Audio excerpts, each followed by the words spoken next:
Hello, this is Dave Dog with episode 4, season lucky 7 of our Road to Glory save with Bradford Park Avenue.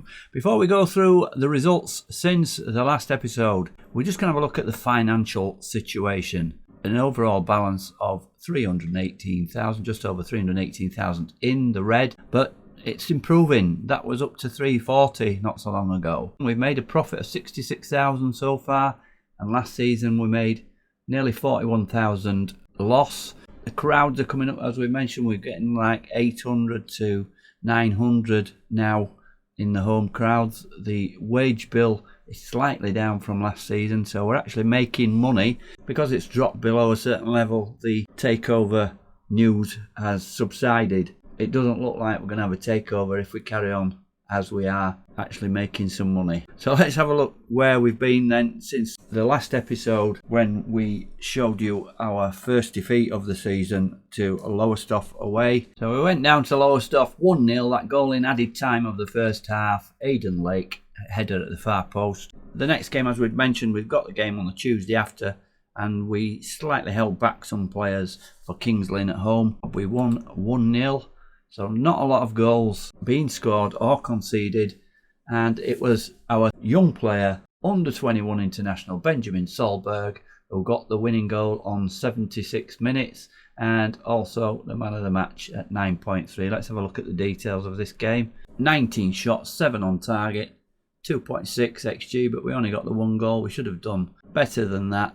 They had 3 shots on target for 0.46 XG. Yeah, good performances all round really, but especially the defence. Apart from Ferguson, we brought on Beckwith and he did better towards the end of the game at 7.2 to Ferguson's 6.4. And Goy tried a different position. We put Solberg out on that right wing and we put Ngoy at number 10, and it didn't quite work out, 6.3. Lovick, again, not playing well.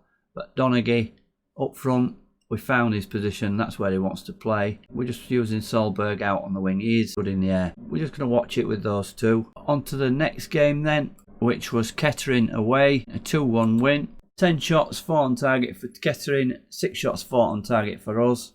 And we took a 2-0 lead in the first half. Donaghy on 12 minutes and Aina from a Harding set piece. 2 assists for Harding in this game. Look at the yellow cards for them. 7 yellow cards in all for Kettering, trying to stop us by fouling. Oliver reduced the deficit on 79 minutes, and it was a nervy final few minutes to the game, but we hung on for a 2-1 win. Really not deserved based on the XG, 0.57 to us, 1.4 to them. Another good defensive display, but Beckwith this time at left back not playing well. This one we moved Ngoy back to his normal position, not that he did that much better, and we played Solberg on the left instead of Lovick, and Trusty came back after injury to be the number 10. Again, Donaghy playing well, but Harding the man of the match with 2 assists. So 2 wins after that first defeat of the season, and we made it 3 in the cup. Played Evesham near the lower reaches of our division away, and we got through to the next round of the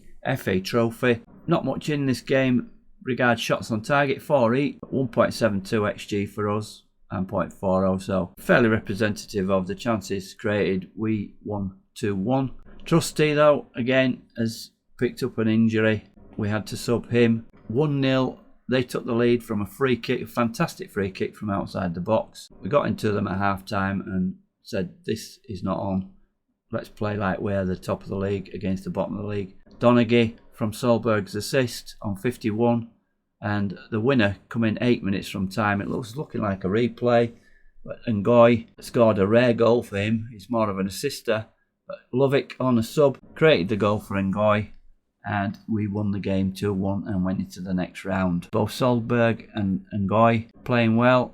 So into the second round of the FA Trophy. The next game in the league was another defeat, a home defeat to lowly Peterborough Sports. And before the game, all the talk was about, why do you think Peterborough Sports are there? They should be doing better than this. And I agreed with them. I said they were a decent team and they'll come good soon. Maybe I shouldn't have done that.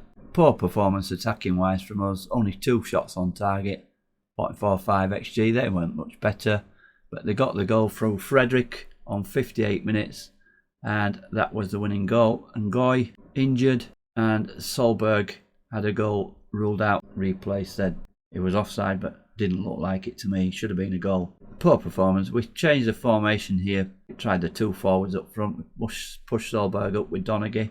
Didn't quite work. We moved it back to our normal formation. Moved Solberg back to the shadow striker role. Poor performances all round. Aina and Hinchy 7. Man of match was given to Aina.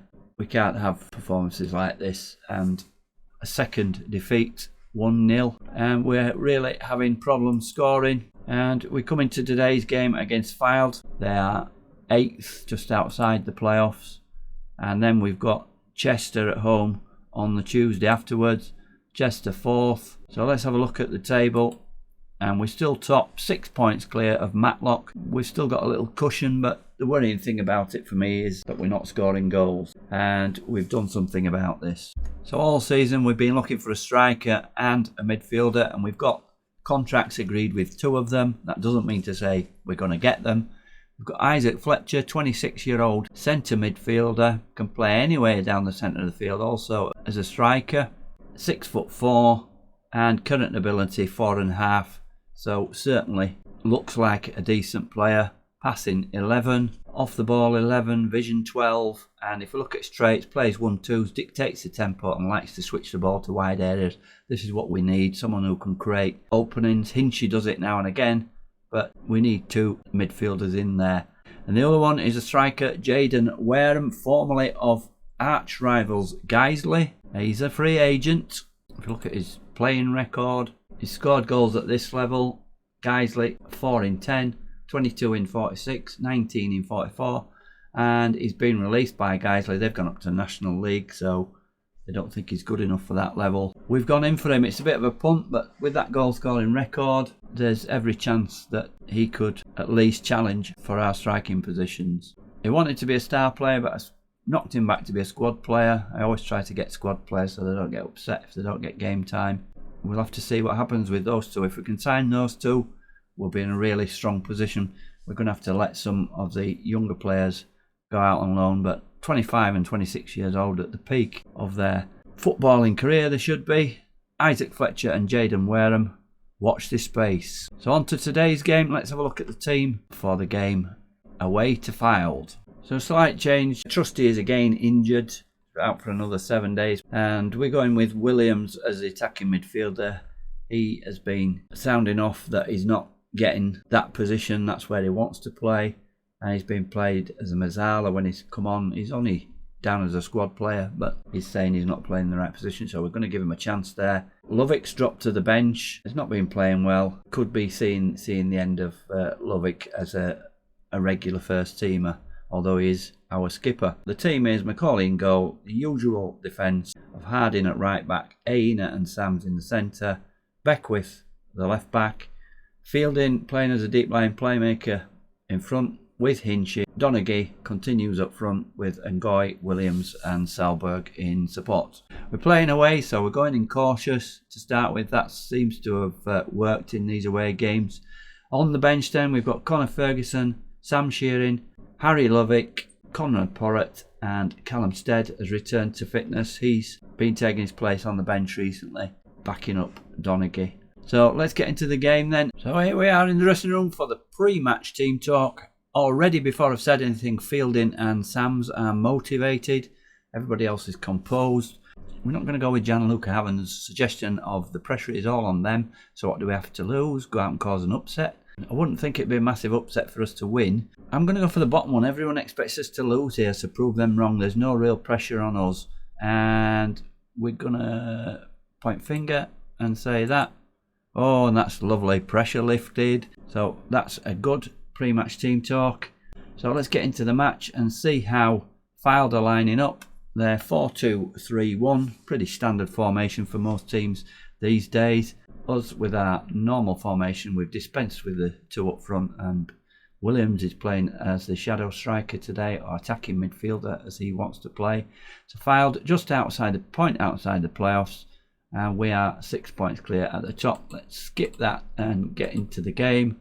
And they are the favourites for this. They are 8-13, which is odds on, and we are 4-1, so we're really outsiders for this for some reason. That's strange, seeing as they lost their last game to Hereford, and nothing much happening at all. We've done nothing, and they've had 4 shots, 1 on target, but no highlights yet. All the momentum is with them. Let's have a shout and encourage, and always press Kieran Lofthouse, the fullback. Go on then, we'll do that. Why not?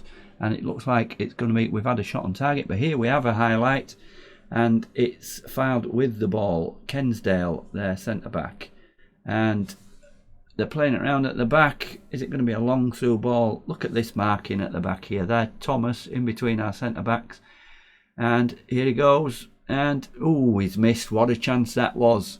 Chance to open the scoring there for Fylde, and they've certainly had the better of the first half as it draws to a close. Nobody seems to be playing well apart from Macaulay. So we can't really say we're doing well or we've been working hard or been unlucky.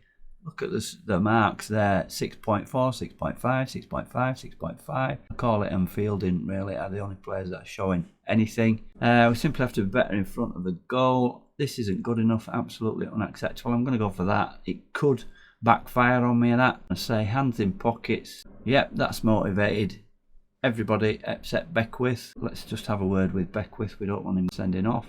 So individuals, Beckwith, point finger, play it calm, avoid getting another yellow card here, and he's composed. So we'll see how that works. Let's start the second half then, and we're lucky that we've really gone in 0-0, although they've not created massive chances at 0.49, and not much happening so far in this half.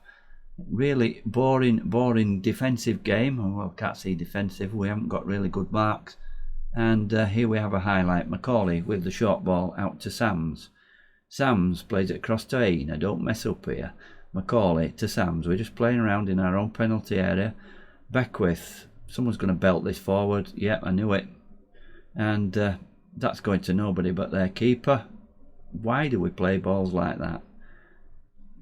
Every so often. It's too often for my liking. And it's again Fylde. Fylde that scored the most goals recently. The best attacking team on our analysis. And that hit the bar there, and Sams hacks it clear. We're going to have to change something here. It's not working. 72 minutes on the clock. Williams at 6.4 is not doing anything in that position. I'm going to bring on Porritt to play there. He's come on and scored before, and we're going to make him a shadow striker. Inchy, 6.5, not very good for him. I'm going to bring Lovick on. He doesn't like playing there, but he plays better there, and we're going to make him box-to-box midfielder.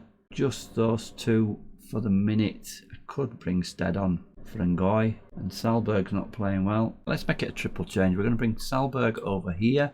Seems to like it on the right better, and we're going to bring Stead on to play on the left. So triple change then. Hinchy, Williams and Ngoy off, although anybody could have gone off really, apart from Fielding or Macaulay. Let's get on with it, and here we have our triple change, and it's a corner to us.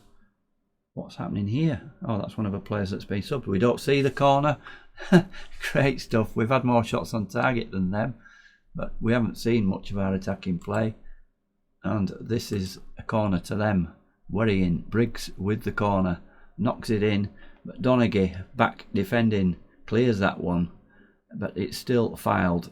Kensdale to Simmons. Simmons chips it in. Oh, what happened there? What happened there? Macaulay should have just caught that. It went over his head. Amazing. Let's have a look at this again. Surely Macaulay should have caught that. Kensdale. Simmons. Look where he is. Just chips it forward. What was Macaulay doing there? He's always got that mistake in him. We're going to have to go positive now. Shouts. Fire up. But it's going to be another 1-0. 3 games we've lost 1-0. And Fylde fortuitously get the win. We just did nothing in the game whatsoever. So Macaulay drops down to 6.8 for that. And Stead gets the man of the match at 6.9. For 10 minutes. So I've had games where the defence has played well and the attack hasn't played so well, and in this game neither of them played well at all. But we're not scoring enough goals whatsoever. We had 4 shots on target. at 0.47 XG, even against a team like Fylde. We've got to be doing better than that.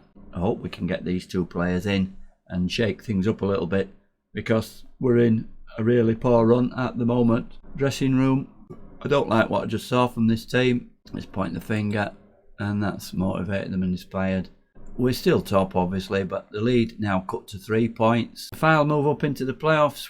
They are 8 points behind us, and things are getting a little bit of a worry at the moment. Let's have a look where we're going to come back for the next game. We really need to re-establish ourselves at the top of the league. We've lost 3 out of 5 in the league, and all by 1-0 when we failed to score. So we're not conceding loads of goals, but we're not scoring enough. So that's where the problem lies, something I have to sort out. And as I say, if we can get these players in, we've got a tough game against Chester on Tuesday. If we don't play better than we did against Fylde, that could be another defeat, and we could lose the top spot in the league. The FA Trophy 3rd round, we've got a good draw home to Witham, Isthmian League Division 1. So that is a game that we should win, so we should get an FA Trophy 4th round tie.